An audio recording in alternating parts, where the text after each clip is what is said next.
Are sex toys allowed in marriage? Before I comment on the issue of sex toys specifically, let me just comment on the angle of this question. Is X allowed in marriage? Sex toys or whatever, right? Is X allowed in marriage? I don't think it's the right angle to take us into the fullness of the truth of what marriage is.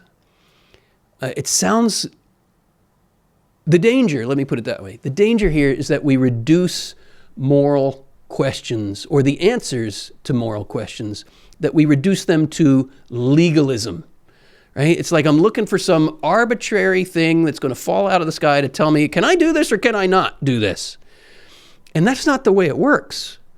Right? It's not an arbitrary decree. I decree, says God, sex toys are wrong.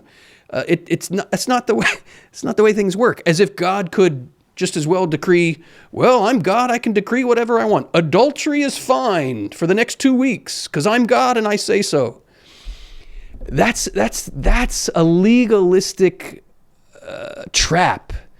Right? And legalism, a rigoristic approach to morality, a legalistic approach to morality is blasphemous. I mean, this is not who God is.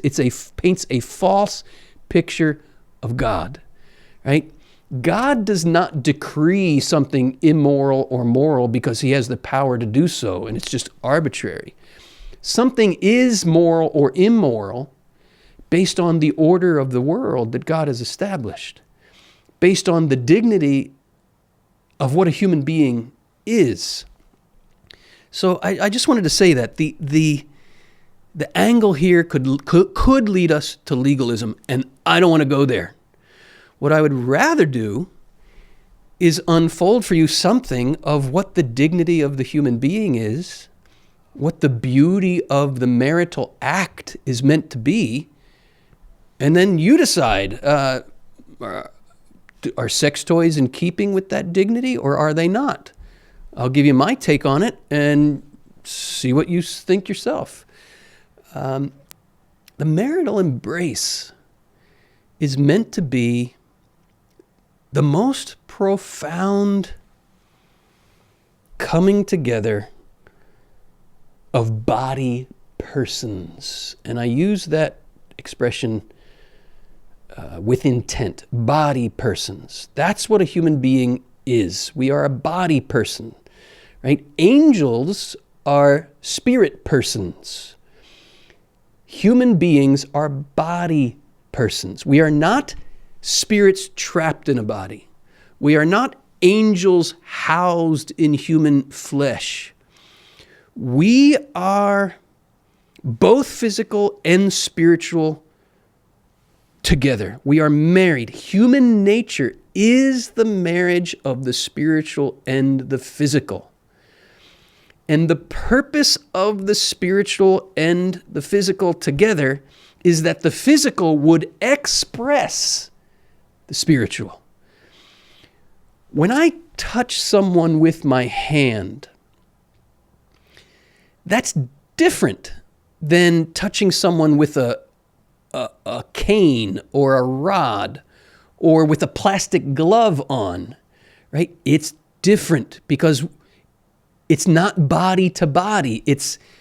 There's an intermediary there, right? The sexual embrace, the marital union, is meant to be, through the body, the most profound communication of the spiritual soul. Right? And when we use one another physically, we're rupturing the body and the soul, right? If the body expresses the person, then what we do with our bodies, we do with our persons. We do with our whole humanity. This is why, here's a case in point. If it were really possible to rupture the spiritual and the physical in us, then sexual abuse wouldn't be so emotionally and spiritually devastating. Because we could just say, well, that just happened to my body. and my body is inconsequential. But no, we know that sexual abuse wounds someone not just physically, psychologically, spiritually, emotionally. In the soul, there is a profound wound that needs to be healed. And in a negative kind of way, that speaks to the unity of the body and the soul, the spiritual and the physical. Again, the purpose of the marital embrace is to express a most profound spiritual communion through the body, right? It is a human communion, not merely spiritual. It is a human communion, body and soul. So let's bring some sex toy into that picture. The pleasure that is received from that sex toy, let's just say a vibrator, that pleasure is now being mediated through plastic and wires and batteries.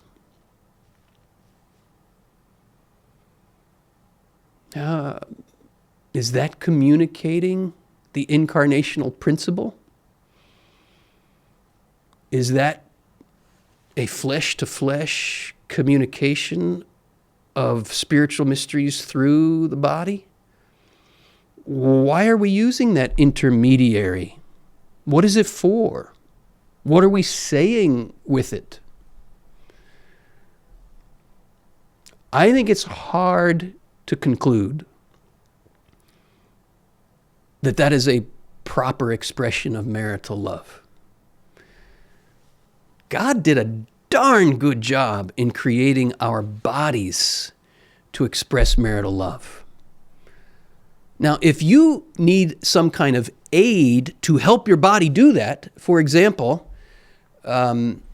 suppose a man has erectile dysfunction and he gets some aid implanted in his male member that allows an erection to occur, right? There's some implants you can get and you kind of inflate it, and you inflate your otherwise flaccid male member. Okay, now you're using an object that's been implanted in your body so that you can use your body as God intended. No problem there.